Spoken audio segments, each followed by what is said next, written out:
Welcome to E classroom. আজকে 30শে জুলাই, তাহলে আজকে 30শে জুলাই আমরা কারেন্ট অ্যাফেয়ার্স আপনাদের সামনে নিয়ে এসেছি। তাহলে 30শে জুলাইতে কি কি ইম্পর্টেন্স কারেন্ট অ্যাফেয়ার্স রয়েছে সেটা আপনাদের সামনে আমরা দেখাবো একটা একটা পর করে।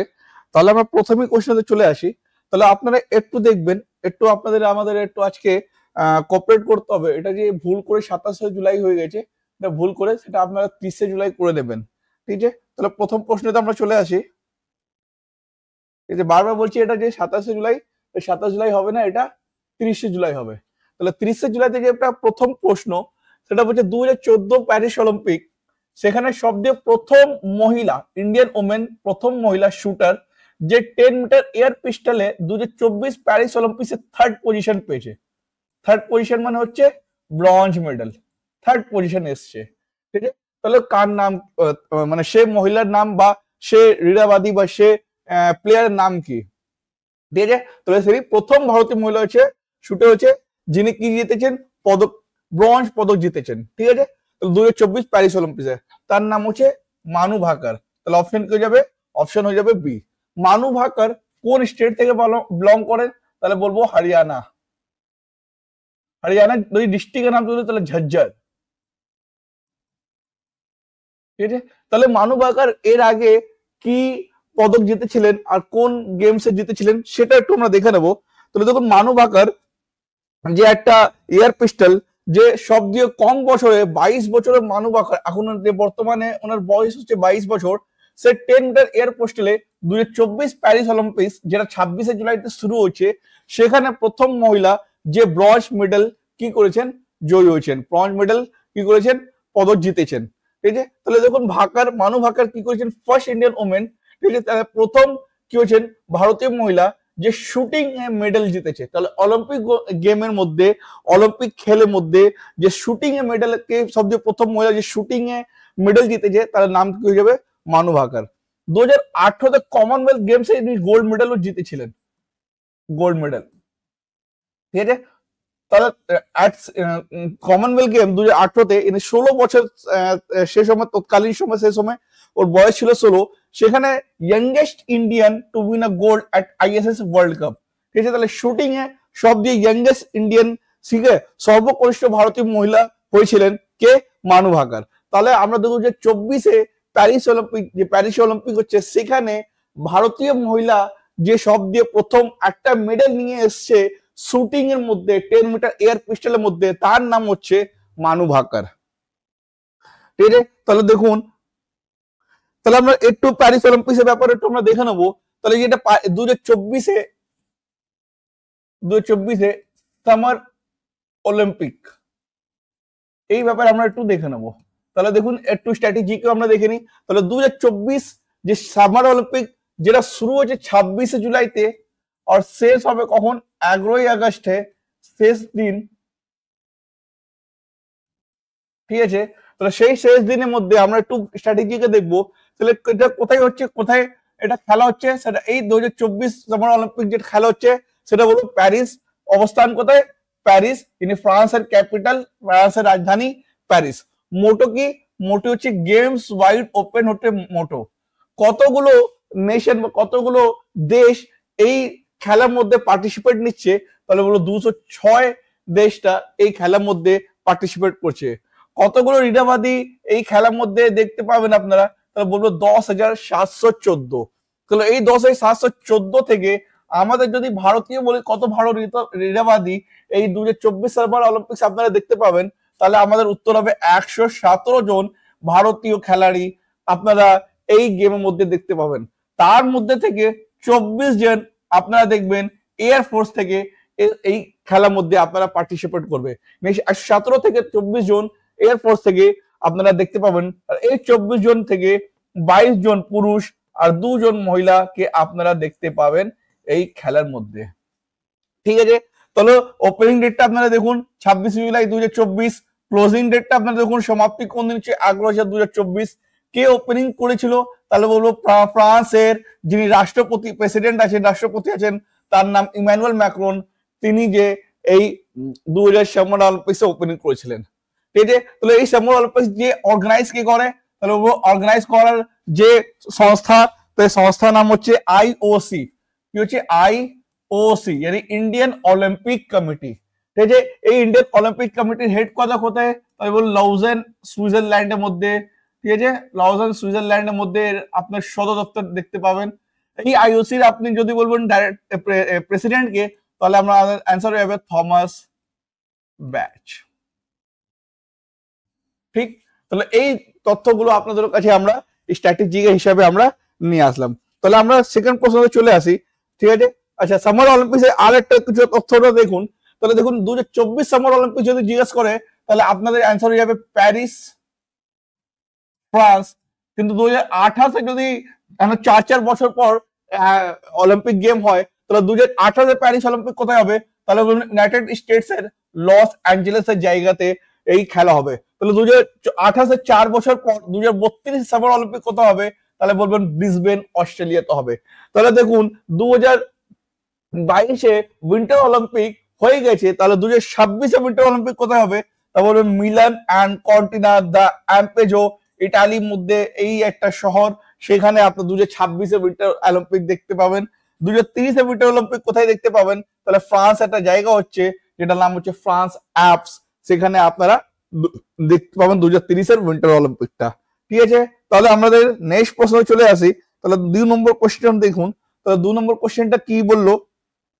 তো বলছে 14তম East Asia summit foreign minister meeting held, মানে 14তম কোথায় আপনারা দেখতে পাবেন? পূর্ব এশিয়ার শীর্ষ সম্মেলন, যেখানে পররাষ্ট্রমন্ত্রীরা বৈঠক অনুষ্ঠিত করেছেন, সেটা কোন জায়গাতে করেছেন? তাহলে আমরা বলো ভিয়েন্টিয়ানার একটা জায়গা আছে লাওপিডিয়ার, সেখানে আপনারা কি দেখতে পাবেন? সেখানে আপনারা কি দেখতে পাবেন? সেখানে আপনারা দেখতে পাবেন যিনি পররাষ্ট্রমন্ত্রী হচ্ছেন এই সাউথ ইস্ট এশিয়ার, সেই এক জায়গা বৈঠক করেছিলেন, সেটা হচ্ছে কোথায়? ভিয়েন্টিয়ানাতে। তাহলে আমরা একটু আমরা দেখে নেব। তাহলে আসিয়ান যেটা হচ্ছে, এই আসিয়ান ব্যাপারে আমরা দেখে নেব, association of south east Asian nation, সেটা ব্যাপারে একটু আমরা দেখে নেব স্ট্র্যাটেজিক হিসাবে। তাহলে দেখুন স্ট্র্যাটেজিক হিসাবে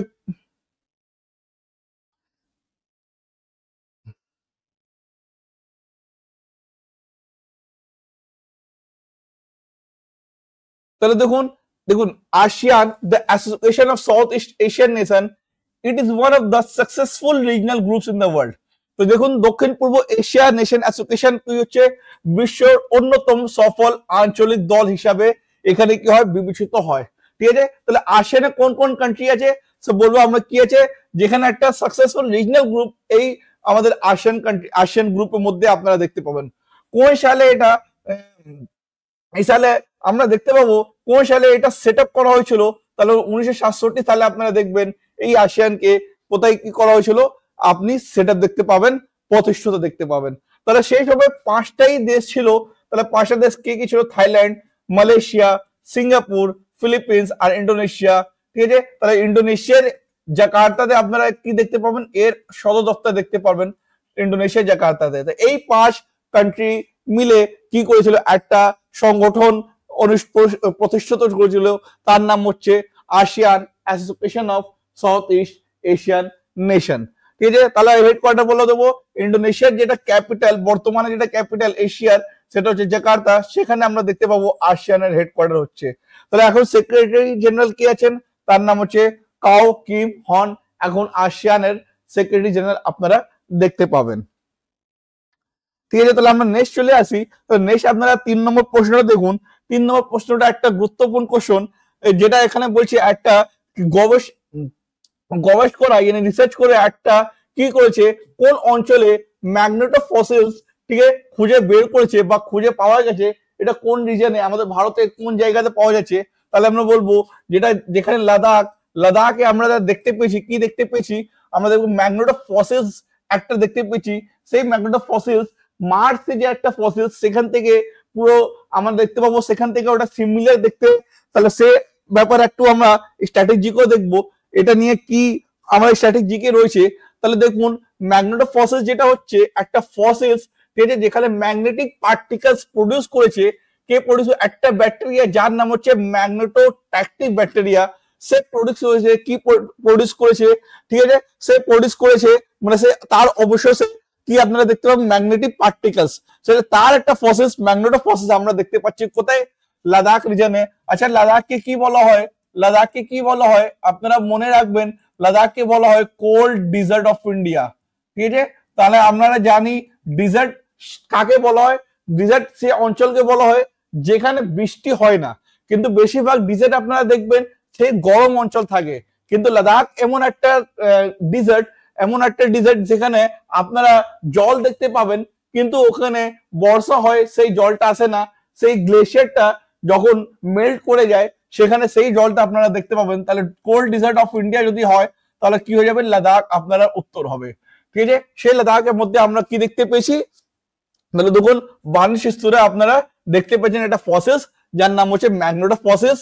সেই ম্যাগনেটো ফসিলস কিসের? তাহলে একটা ব্যাকটেরিয়া যার নাম হচ্ছে ম্যাগনেটাইটিক, তার একটা ফসিলস ম্যাগনেটো ফসিলস। তাহলে রিসার্চ কি নোটিস করেছে?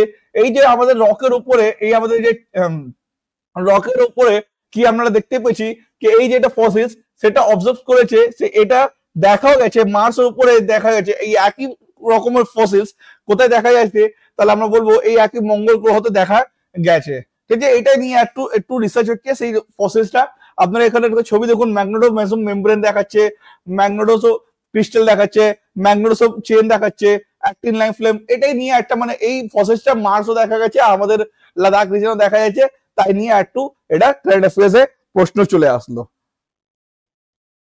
তাহলে দেখুন 4 নম্বর প্রশ্নটা দেখুন। 4 নম্বর বলছে কোন অর্গানাইজেশন, কোন সংস্থা থেকে $215.6 মিলিয়ন থেকে গ্রিন ক্লাইমেট ফান্ড, মানে গ্রিন ক্লাইমেট ফান্ড একটা সংস্থা, সেই সংস্থা কোন সংস্থাকে $215.6 মিলিয়ন ফান্ড কি করেছে? দিয়েছে, অ্যাপ্রুভাল দিয়ে দিয়েছে।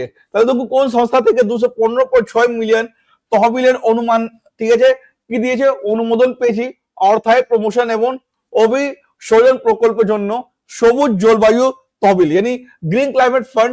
এই গ্রিন ক্লাইমেট ফান্ড কাকে এই চারটের মধ্যে অপশনের মধ্যে $215.6 মিলিয়ন কাকে দিয়েছে? ঠিক আছে, কিসের জন্য দিয়েছে? তাহলে বলবেন ফাইন্যান্সিং মিটিগেশন অ্যান্ড অ্যাডাপ্টেশন প্রজেক্টের জন্য, এফএমএম এর জন্য দিয়েছে। তাকে দিয়েছে, তাহলে বলবো আমরা কাকে দিয়েছি? সিডবি কে দিয়েছে। কাকে দিয়েছে? সিডবি কে দিয়েছে। তাহলে এই ব্যাপারে একটু আমরা দেখে নেবো কি আছে। তাহলে গ্রিন ক্লাইমেট ফান্ড কি, সিডবি কি, দুটো আমরা দেখবো। তাহলে আগে দেখুন খবরটা কি আছে, কারেন্ট অ্যাফেয়ার্স এর খবর কি। তাহলে দেখুন 30শে জুলাইতে খবর কি দেখাচ্ছে, এটা বারবার আছে, এটা কি হচ্ছে? এটা 30শে জুলাই হবে। ঠিক, তাহলে দেখুন দ্য সিডবি, যার ফুল ফর্ম হচ্ছে the small industries development bank of India. আপনারা সব প্রথমে আপনি সিডবি ফুল ফর্ম দেখুন, small industries development bank of India কি করেছে? রিসিভ করেছে কত টাকা রিসিভ করেছে? $215.6 মিলিয়ন রিসিভ করেছে। কোন সংস্থা থেকে রিসিভ করেছে? তাহলে বলো গ্রিন ক্লাইমেট ফান্ড থেকে রিসিভ করেছে। কিসের জন্য রিসিভ করেছে? তাহলে বলো ফাইন্যান্সিং, তার ফুল ফর্ম হচ্ছে এফএমএপি, ফাইন্যান্সিং মিটিগেশন এন্ড অ্যাডাপ্টেশন প্রজেক্টের জন্য টাকা রিসিভ করেছে। তাহলে আমরা একটু দেখে নেবো গ্রিন ক্লাইমেটটা কি আছে আর সিডবিটা কি আছে। তাহলে প্রথম আপনারা দেখুন ছবিটা দেখতে পাচ্ছেন গ্রিন ক্লাইমেটে, আর গ্রিন ক্লাইমেটে এখানে সব বিষয়গুলো চলে এসছে। তাহলে দেখুন এটা একটা ওয়ার্ল্ডের সব দিয়ে কি হচ্ছে বৃহত্তম সংস্থা, ঠিক আছে, কিসের? একটা ক্লাইমেটের জন্য, মানে ক্লাইমেট ফান্ডের জন্য, জলবায়ুর যে টাকা ফান্ড তহবিল, তার জন্য একটা সবচেয়ে বৃহত্তম সংস্থা দেখতে পাবেন। এটা কখন প্রতিষ্ঠিত হয়েছিল? তাহলে 2010 সালে এটা প্রতিষ্ঠিত হয়েছিল। কোথায়? ক্যানকুন যে বলে একটা জায়গা আছে, সেখানে একটা মিটিং হয়েছিল, COP16 মিটিং। সেই মিটিং এ একটা সংস্থা, একটা মানে প্রতিষ্ঠিত করা হয়েছিল, তার নাম হচ্ছে গ্রিন ক্লাইমেট ফান্ড। তাহলে এটা কি বলবো? Largest climate fund. ঠিক আছে, এটা গ্রিন ক্লাইমেট হচ্ছে ক্লাইমেটের সব দিয়ে বৃহত্তম একটা সংস্থা। ঠিক আছে, তাহলে এর কাজ কি আছে? It is an operating entity of the, মানে UNFCCC, United Nation framework convention on climate change, যে মেকানিজম নিয়ে কাজ করে, সেই মেকানিজমকে অপারেট কে করে, তাহলে সেই অপারেশন করে GCF, यानी ग्रीन क्लाइमेट फंड। यानी ইউএনএফসিসি, यानी ইউএনএফসিসি যে মেকানিজম নিয়ে কাজ করে, সেই মেকানিজম অপারেটিং বডি কে, তাহলে অপারেটিং বডি হচ্ছে GCF। ঠিক আছে, ইট অ্যাক্সেলারেশন ট্রান্সফর্মিং ক্লাইমেট অ্যাকশন, মানে ক্লাইমেট নিয়ে কিছু যদি কোনো আপনারা উন্নয়ন, যদি কান্ট্রির মধ্যে যদি কিছু উন্নয়নের যদি কিছু কাজ হয় ক্লাইমেট নিয়ে, তাই নিয়ে সেটা নিয়ে যে গ্রিন ক্লাইমেট ফান্ড কি করে? টাকা দেয়। ঠিক আছে, যেহেতু লোক কি করবে? ক্লাইমেটে নিয়ে কিছু একটা কাজ করবে কান্ট্রির মধ্যে। আমরা জানি জলবায়ুর আমাদের জন্য একটা গুরুত্বপূর্ণ জিনিস, যেটা আমরা আমাদেরকে সেভ করে চলতে হবে। ঠিক আছে, তাহলে green climate, clean India, clean earth, এইভাবে আমরা একটা নিয়ে চলি। তাহলে দেখুন সিডবি ব্যাপারে একটু আমরা দেখে নেবো। তাহলে সিডবি শব্দ প্রথম full form small industries development bank of India. ঠিক আছে, তাহলে সিডবি ফুল ফর্ম করছে স্মল ইন্ডাস্ট্রিজ, এনি এসআই হচ্ছে স্মল ইন্ডাস্ট্রিজ, এনি আমরা এখানে বলবো সিডবি কাকে ফান্ড দেবে, কাকে লোন দেবে, যে ছোট ছোট বিজনেস, যে ছোট ছোট ব্যবসা শুরু করবে। ঠিক আছে, এটা হচ্ছে একটা রেগুলেটরি বডি। ঠিক আছে, একটা কি হচ্ছে, একটা রেগুলেটরি বডি। ঠিক আছে, হ্যাঁ। তাহলে দেখুন স্মল ইন্ডাস্ট্রিজ কি হচ্ছে, ডেভেলপমেন্ট ব্যাংক অফ ইন্ডিয়া হলো ভারতের মাইক্রো, ইয়ানি দেখুন এমএসএমই যাকে আমরা বলি, এমএসএমই ফুল ফর্ম কি হচ্ছে micro small and medium enterprise. তাহলে MSME full form micro small and India medium enterprise হচ্ছে দেখুন মাইক্রো ছোট মাঝারি এন্টারপ্রাইজ ফাইন্যান্স কোম্পানি গুলোর সার্বিক লাইসেন্স এবং নিয়ন্ত্রণের জন্য একটা শীর্ষ নিয়ন্ত্রক সংস্থা। ঠিক আছে, এই একটা হচ্ছে কি রেগুলেটরি বডি, সে আপনাকে নিয়ন্ত্রণ করবে। ঠিক কি করবে, আপনাকে শুধু একটা নিয়ন্ত্রণ করবে। তাহলে যদি ফরমেশনে জিজ্ঞেস করি সিডবি ফরমেশন কোথায় হয়েছিল, তাহলে 1990 সালে 2 এপ্রিল 1990, 34 বছর আগে এটা গঠিত করা হয়েছিল, এর প্রতিষ্ঠিত করা হয়েছিল। টাইপ কি, শুধু রেগুলেটর এনি নিয়ন্ত্রণ করবে, আর এর কিছু কাজ নেই, লাইসেন্স প্রোভাইড করবে, লাইসেন্স দেবে, নিয়ন্ত্রণ করবে, ল মানে কিছু একটা যদি রুলস রেগুলেশন বানানো হয় তাহলে কে করবে, সিডবি করবে। কার জন্য, এমএসএমই জন্য। কিসের জন্য, এমএসএমই জন্য। ঠিক আছে, তাহলে কোন মন্ত্রণালয়ের অধীনে আছে, তাহলে কার মন্ত্রণালয় এখতিয়ার আছে, তাহলে বলো এমওএফ। এমওএফ মানে হচ্ছে মিনিস্ট্রি অফ ফাইন্যান্স এর মধ্যে আসে। মিনিস্ট্রি অফ ফাইন্যান্স এর মন্ত্রীর নাম কি, তাহলে বলবো নির্মলা সীতারামন, yani আর্থিক মন্ত্রী যিনি আছেন নির্মলা সীতারামন। হেডকোয়ার্টারটা আপনারা সদর দপ্তরটা মনে রাখবেন, অনেকবার জিজ্ঞেস করা হচ্ছে। তাহলে হেডকোয়ার্টার হচ্ছে আপনার উত্তরপ্রদেশের একটা শহর, তার নাম হচ্ছে লখনৌ। লখনৌ এখানে হচ্ছে হেডকোয়ার্টার। আর চেয়ারম্যান এন্ড ম্যানেজিং ডাইরেক্টর ইনি এমডি কি আছেন এখন, মনোজ মিটল এনার কি আছেন, চেয়ারম্যান এন্ড ম্যানেজিং ডাইরেক্টর। ঠিক আছে, তাহলে আমরা দেখুন নেক্সট প্রশ্ন চলে আসি, 5 নম্বর প্রশ্নতে দেখুন, এটাও একটা ভালো কোশ্চেন, স্পোর্টস থেকে নিয়ে এসেছি। তাহলে দেখুন টি20 এশিয়া কাপ। ঠিক আছে, তাহলে দেখুন টি20 এশিয়া কাপ এনে তো বুঝা গেল, তাহলে এটা 2020 ম্যাচ, 2020 এটা one day match, ODI match, ODI মানে ওয়ানডে ম্যাচ। ঠিক আছে, তাহলে এটা ওয়ানডে ম্যাচ, yani একদিনই খেলা হয়, একদিন খেলা হয় শেষ হয়ে যায়। তাহলে তাহলে টি20 এশিয়া কাপ কোথায় হয়েছিল, তা বলবো আমি বলবো এটা শ্রীলঙ্কাতে খেলা হয়েছিল। ঠিক আছে, এটা এডিশন যদি জিজ্ঞেস করে এটা কততম খেলা হয়েছিল, তাহলে 9th এডিশন।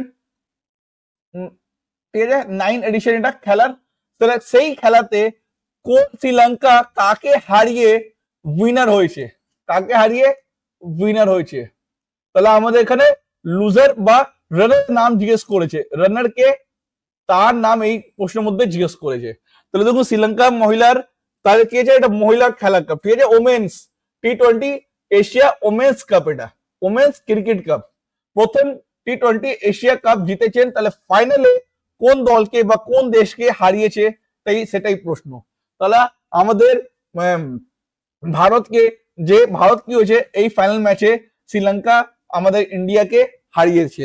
ঠিক আছে, তাহলে এই খেলা বিষয় নিয়ে একটু আমরা দেখবো, সবচেয়ে প্রথম কোথায় খেলা হয়েছে, সবচেয়ে লাস্ট কোথায় হয়েছে, সবচেয়ে বেশি মানে কোন দেশ সবচেয়ে বেশি ওয়ার্ল্ড কাপ নিয়েছে।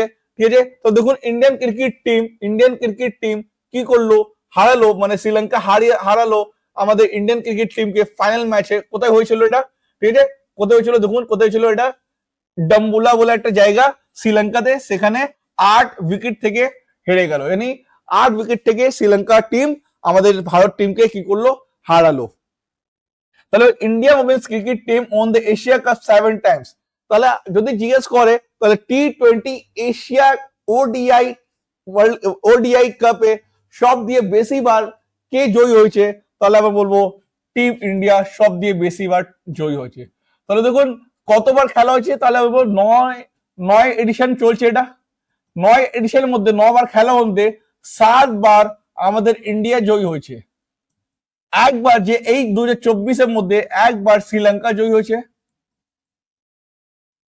আর একবার কে জয়ী হয়েছে, বাংলাদেশ। ঠিক আছে। তাহলে দেখুন গত বছর 8 এডিশন ছিল, গত বছর কি এডিশন ছিল? 8 এডিশন। এই 8 এডিশনের মধ্যে 7 বার ভারত জয়ী হয়েছে। ঠিক আছে, তাহলে ভারত মহিলা ক্রিকেট দল 7 বার জয়ী হয়েছিল গতবার যখন 8 এডিশন চলছিল। ঠিক আছে, শ্রীলঙ্কা এটা প্রথমবার এমনি জয়ী হয়েছেন মেডেল টাইটেলস, यानी প্রথমবার এটা ভারতের কাছে আগে 5 বার ফাইনাল হেরে তাদের প্রথম শিরোপা জিতেছেন। ঠিক আছে, তাহলে কতবার ফাইনালে হেরেছে শ্রীলঙ্কা? 5 বার, 5 টাইমস। ঠিক আছে, তাহলে আর একটু আমরা এই দেখে নেব একটু এই ব্যাপারে। তাহলে দেখুন এই ওমেন্স ক্রিকেটটা মানে দেখুন সবচেয়ে প্রথম কখন শুরু হয়েছিল? তাহলে এটা কোন খেলা হচ্ছে? এটা খেলা হচ্ছে T20 women's Asia ODI cup. খেলার নাম কি? T20 women's Asia ODI cup. শুরু তাহলে ফার্স্ট এডিশন প্রথমবার কখন খেলা হয়েছিল? 2004। কোন জায়গা? তাহলে কোন দেশে? শ্রীলঙ্কা দেশে। ঠিক আছে, তাহলে সব দিয়ে লাস্ট বার 2024 এখন কোন দেশে? শ্রীলঙ্কা দেশে। তাহলে নম্বর অফ টিম, কত টিম পার্টিসিপেট করে, কত দলের সংখ্যা এখানে থাকে? তাহলে বলবো 8টা দলের এখানে সংখ্যা থাকে। ঠিক আছে, সবচেয়ে বেশি সফল কে হয়েছে? তা বলবো আমাদের ইন্ডিয়া 7 বার জয়ী হয়েছে। ঠিক আছে, তাহলে সবচেয়ে বেশি রান কার আছে? তাহলে বলবো ইন্ডিয়ান খেলাড়ি মিথালি রাজের সবচেয়ে বেশি মোশন, সর্বাধিক রান কার? তাহলে মিথালি রাজ। তাহলে সর্বাধিক উইকেট কার? তাহলে ইন্ডিয়ান প্লেয়ার নিতু ডেভিডের সব দিয়ে সর্বাধিক উইকেট নিয়েছে। তাহলে লাস্ট প্রশ্নতে আমরা চলে আসবো, যেটা হচ্ছে 6 নম্বর প্রশ্ন। 6 নম্বর প্রশ্ন দেখুন বলছে ইন্টারন্যাশনাল টাইগার ডে, এটা ডেট ভুল হয়েছে, international tiger day, international tiger day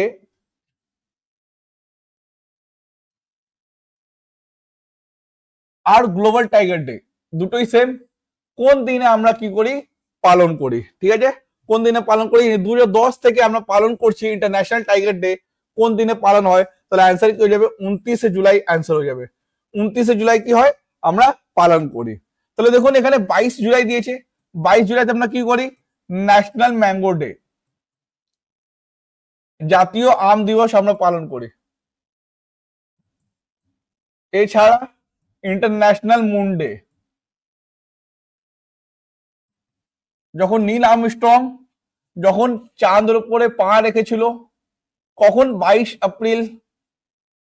Neil Armstrong 22 April 1969 এই তারিখের উপরে 22 জুলাই সবচেয়ে প্রথম নীল আর্মস্ট্রং চাঁদের উপরে পা রেখেছিল। সেই দিনকে আমরা কি বলি? ইন্টারন্যাশনাল মুন ডে হিসাবে পালন করি। ঠিক, তাহলে দেখুন 31 জুলাইতে আমরা কি করি? International friendship day.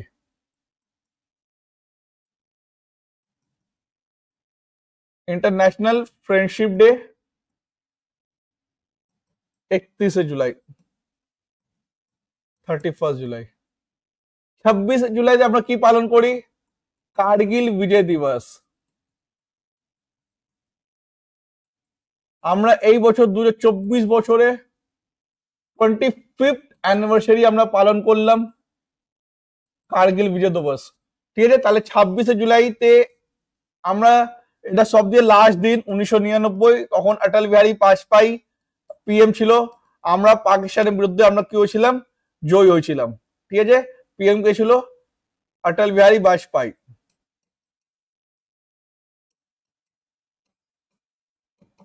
আর পাকিস্তানের মুখ্যমন্ত্রী কে ছিল? পারভেজ মুশাররফ। ঠিক আছে, তাহলে আমরা একটু ইন্টারন্যাশনাল টাইগার ডে ব্যাপারে আর একটু আমরা জেনে নেবো। তাহলে দেখুন ইন্টারন্যাশনাল টাইগার ডে, তাহলে 2010 সাল থেকে আমরা কি করছি? 29 জুলাইতে আমরা কি অবজার্ভ করি? কি আমরা পালন করি? ইন্টারন্যাশনাল টাইগার ডে হিসাবে। এই দিন ওয়ার্ল্ড টাইগার ডে বা গ্লোবাল টাইগার ডে আমরা হিসাবে পালন করি। এই ডে কিসের জন্য পালন করা হয়? রেস করার জন্য। কিসের জন্য? সচেতন করার জন্য। ঠিক আছে, দেখুন তাহলে এখানে দেখুন বেআইনি শিকার কারণে বাঘের হুমকি এবং মানব দখলের কারণে তাদের কি হচ্ছে আবাসস্থল ধ্বংস বিষয়ে জনসচেতন বাড়ানোর জন্য আমরা কি করি? এই গ্লোবাল টাইগার ডে বা ওয়ার্ল্ড টাইগার ডে হিসাবে আমরা পালন করি। কিসের? তাহলে দেখুন threat face by the tigers due to illegal hunting. কি হচ্ছে? ইললিগাল হান্টিং।